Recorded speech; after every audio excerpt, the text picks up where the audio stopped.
فاریہ جس کے لیے اس نشست پر بیٹھنا مشکل ہو چکا تھا وہ تیزی سے اٹھتے ہوئے بولی، میں دیکھتی ہوں باہر کون ہے۔ فاریہ نے دروازہ کھولا تو باہر عبداللہ کھڑا ہوا تھا۔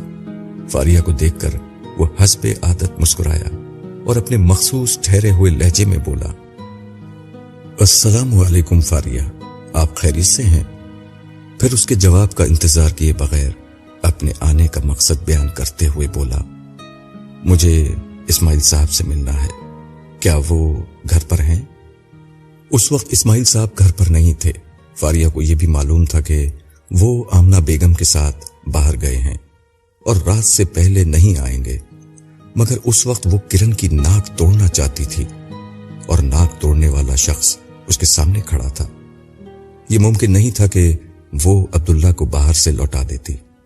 اس نے عبداللہ کو اندر آنے کا اشارہ کرتے ہوئے کہا، عبداللہ بھائی وہ تو گھر پر نہیں ہے لیکن تھوڑی ہی دیر میں آ جائیں گے، اس وقت تک آپ اندر آ کر انتظار کر لیجئے۔ عبداللہ نے ایک لمحے کے لیے سوچا، پھر اس کی رہنمائی میں چلتا ہوا ڈرائنگ روم تک آ گیا۔ اسے اندر آتا دیکھ کر نائمہ نے تیزی سے دوپٹہ سر پر رکھا، البتہ کرن حسب سابق بے تکلفی سے ٹانگ پر ٹانگ چڑھائے بیٹھی رہی۔ فاریہ نے اس کا تعارف کرن سے کراتے ہوئے کہا، یہ عبداللہ بھائی ہیں اور یہ کرن ہیں، ہماری سابقہ کلاس فیلو۔ پھر اس نے نائمہ کو مخاطب کیا جو اسے حیرت اور ناگواری کے ملے جلے تاثر کے ساتھ گھور رہی تھی۔ عبداللہ بھائی نانا ابو سے ملنے آئے تھے، وہ تو ہیں نہیں، میں نے سوچا ان کے ساتھ ایک کپ چائے ہی پی لی جائے۔ فاریہ ایک لمحے کے لیے رکی اور شرارت بھرے انداز میں مسکراتے ہوئے نائمہ سے بولی، نائمہ مہمانوں کے لیے ذرا چائے تو بناؤ۔ نائمہ فاریہ کی بات سن کر جھنجھلا اٹھی۔ اسے غصہ آ رہا تھا کہ جب نانا اور امی گھر پر نہیں ہیں تو فاریہ عبداللہ کو اندر لے کر کیوں آئی، اور وہ بھی اس وقت جب اس کی ایک پرانی سہیلی اس سے ملنے آئی ہوئی ہے۔ لیکن مروت اور لحاظ میں اس وقت وہ کچھ کہہ نہیں سکتی تھی۔ چاروں ناچار اسے اٹھنا پڑا۔ وہ جھلائے ہوئے انداز میں کچن کی طرف چلی گئی۔ اس کے جانے کے بعد فاریہ نے ایک صوفے پر بیٹھتے ہوئے عبداللہ سے کہا، آپ بیٹھیے نا۔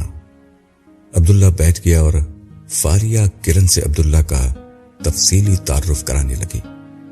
عبداللہ کا تعلیمی اور پیشہ ورانہ تعارف متاثر کن تھا۔ تعارف ختم ہوا تو کرن ایک گرم جوش مسکراہٹ کے ساتھ اس کی طرف قدرے جھکتی ہوئی بولی، بہت خوشی ہوئی آپ سے مل کر۔ وہ جھکتے وقت اس بات سے قطعاً بے پرواہ تھی کہ اس نے دوپٹہ نہیں پہن رکھا ہے۔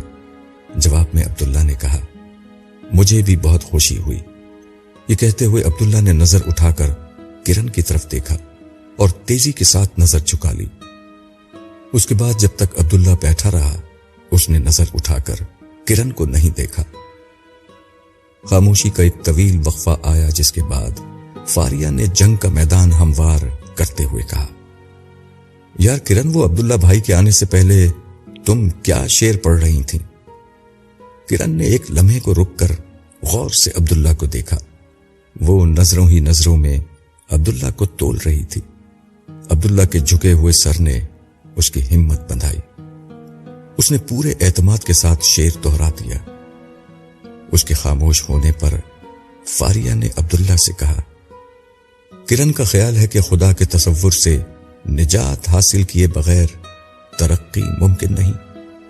کرن کو اپنی اس بات پر اس قدر اعتماد تھا کہ وہ عبداللہ کا جواب سنے بغیر بولی، مذہب پری ماڈرنزم میں کائنات کی توجیہ کا ایک طریقہ تھا، مگر اب جب سائنس کی ترقی نے ہمیں بتا دیا ہے کہ یہ کائنات کن فزیکل لاز کی بنیاد پر چل رہی ہے، ہمیں کسی خدا کو ماننے کی ضرورت نہیں ہے۔ کرن کے لہجے میں تحکم اور اعتماد کمال درجے کو پہنچا ہوا تھا۔ اس کے جملوں میں موجود پری ماڈرنزم کے الفاظ یہ بتا رہے تھے کہ وہ انکار خدا کی فکری روایت سے واقف تھی۔ عبداللہ نے جو اس علمی اور فکری روایت کو کرن سے زیادہ جانتا تھا، تحمل سے اس کی بات سنی اور دھیمے لہجے میں بولا، آپ نے کبھی غور کیا ہے کہ فزیکل لاز کے ہونے کا مطلب یہ نہیں کہ یہاں کوئی خدا نہیں، بلکہ اس کا مطلب یہ ہے کہ یہاں کوئی لا میکر بھی ضرور ہوگا؟ کیا یہ کامن سینس کی بات نہیں؟ کرن اس کا جواب سن کر گڑبڑا گئی۔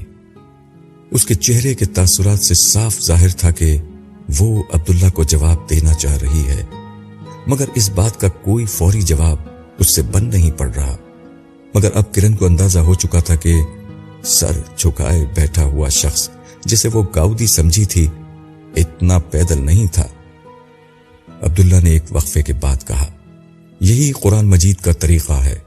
کائنات جن فزیکل لاز کے تحت چل رہی ہے وہ ان سے پیدا ہونے والے نظم، ترتیب، تنظیم کو